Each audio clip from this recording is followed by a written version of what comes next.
cheesy, noodly, saucy. Oh yeah, we're making lasagna.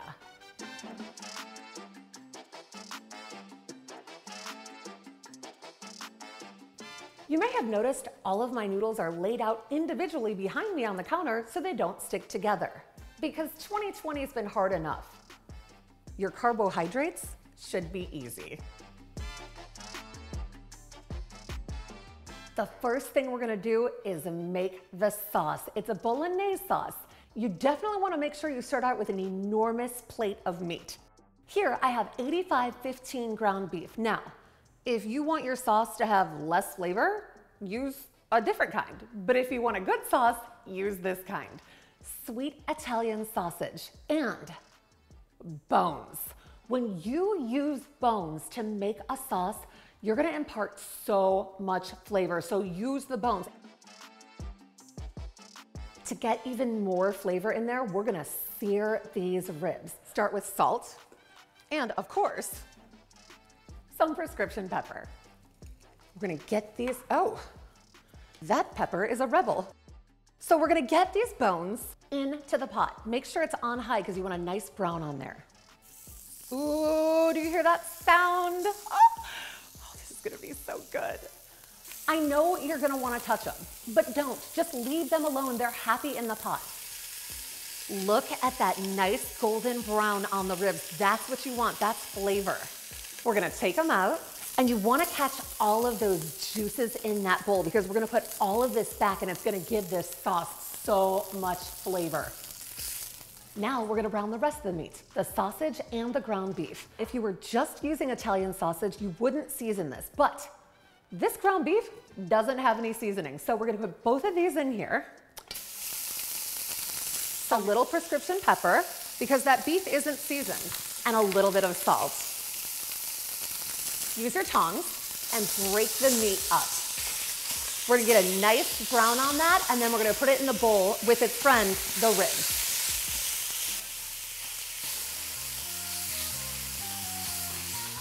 Lasagna is a labor of love. So if I make you lasagna, I love you. I actually made this for my last boyfriend because I loved him, but he didn't love me back. Sorry. Okay, I'm gonna shut up now. Let's just cook this.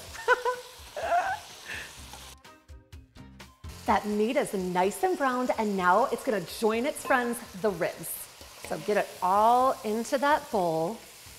And again, we're gonna put all of this back in. We just needed to get a nice brown on everything to get that flavor. The meat's out. You're gonna turn your pan to about medium-low because you don't wanna burn these onions or the garlic. Onions, carrots, celery. Obviously have not socially distanced because they're all together. I tried to keep them pretty, but that didn't happen. In. Now for this, we don't want any color on this. We just want to sweat these vegetables. Add the garlic.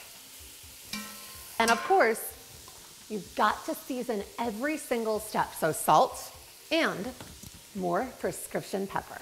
Give it a mix, let it go for about 3 or 4 minutes. Now we're gonna add in some dried oregano and dried basil. In. Bay leaf, down. As you may have noticed, this is a new kitchen for me. This is my house, but I haven't actually moved in. Okay, fine, no, I just actually broke in the house and I'm filming in here. The police will be here in 10 minutes. But the whole point is, I forgot my wine opener. So, I'm going to take this screwdriver and I'm going to open it this way. Maybe.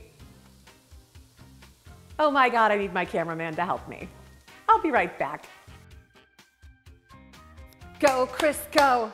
Go, Chris, go. Thank goodness for Chris, the cameraman. I thought I was hard. No, it turns out I'm soft. When you add wine into a sauce, you don't want to put any wine in that you would not drink, or that you wouldn't drink the first couple of glasses when you could still taste it. So this is Josh Cabernet, and it's on sale at the Kroger right now. I highly recommend it. Wine down. Yes, oh, this is gonna have so much flavor and be so good. So you're gonna let the alcohol cook off for about 3 minutes. See how much this wine has reduced? That's when you know it's ready. If you don't let that alcohol cook off, you're going to ruin the sauce, and we don't want that. So now put all of this yummy meat back in. I'm just gonna pick it up and get after it. And make sure you get all of those yummy juices off the bottom of that bowl. Oh, that juice is gonna make this sauce beefy and complex. Now you're gonna add in your San Marzano tomatoes. It's very important that you use San Marzano tomatoes here because they're sweeter than all other tomatoes. And there are 2 separate brands of tomatoes at the grocery store that say San Marzano style tomatoes. Get these. If they say style, you're not buying them. So you're just gonna break them. Woo! You're just gonna break them with your hands. Something about running them through your hands like this is just really what makes the texture of the sauce amazing. So do this with 1.5 cans and put their juice in. All of those tomatoes have been broken up, and now I'm gonna add the last 2 ingredients. Some tomato paste. People are gonna give me so much crap about this, but I'm gonna do it anyway. Some sugar. People say, oh, the tomatoes are sweet enough. No, it needs sugar. Put it in. This sauce is gonna thicken up, so you wanna thin it out with water. Don't worry, it's still gonna be so flavorful.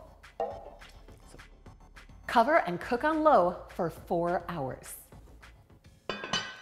Have you ever been at the grocery store and watched what looked like a perfectly normal person proceed right past the delicious ricotta cheese onto the cottage cheese? I feel like those are the same types of people who pronounce the word mature. Whole milk ricotta. I've got 32 ounces here. Now, we're gonna beat some eggs. Some people call for 1 egg in the ricotta mix, but this is basically a casserole. So I like to add 2 and have it be nice and creamy. Also, as you can see,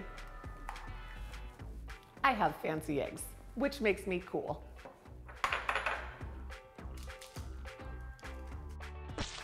Eggs down, some freshly chopped basil, fresh, and parsley, fresh. You can't use dried for this one. Down, Romano cheese. You could substitute Parmesan if you wanted, but I like that sharp bite of the Pecorino Romano. So about a cup of that down, prescription pepper, salt, not too much because you've got that salty cheese in there. And my secret weapon for this sauce, nutmeg. Oh, it's so good. Now, don't give me grief about this grater. I don't know what happened to it. It's probably something that I don't remember because of wine. So grate that down. And if you only have dried nutmeg, that's fine, use that. But the fresh, if you can find it, use it. And now mix it all together. Now it's time to assemble the lasagna. I put a little bit of olive oil down in the pan so it doesn't stick. You could use cooking spray if you want. So what you're gonna do is you're gonna take some sauce. Oh, this sauce smells so good. It's just so rich and robust. Oh. So put 1 layer of sauce down. Now, if you're like, should I put too much sauce or too little sauce? Go on the side of too much sauce because nobody likes a dry lasagna. Now, a layer of noodles. Now, that ricotta mixture, spread it over the top. Some Pecorino Romano. Here, I've got a little bit over a pound. I know, but again, it's lasagna. I want it cheesy, I want it gooey. Whatever you do, please use whole milk mozzarella, whole milk only, and just use as much as you want. You're the boss of this lasagna. It's your lasagna. And now you just gotta keep making layers.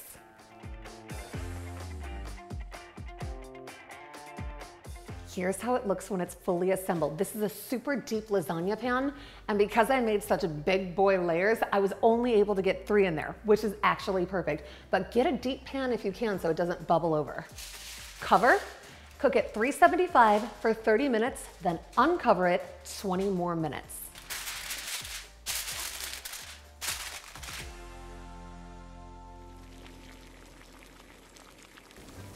Time to take out the lasagna. Oh my God, I am so excited.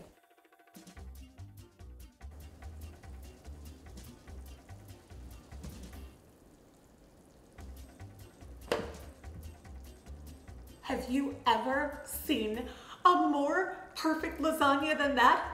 No, you haven't. Oh, this is gonna be so good. I can't wait to eat it.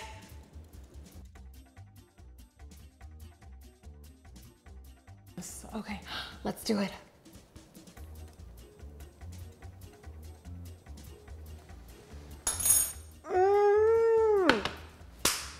Oh my. Okay, that crispy, crunchy layer of noodle on top, the nutmeg in that ricotta. Oh my God, this is the best lasagna ever.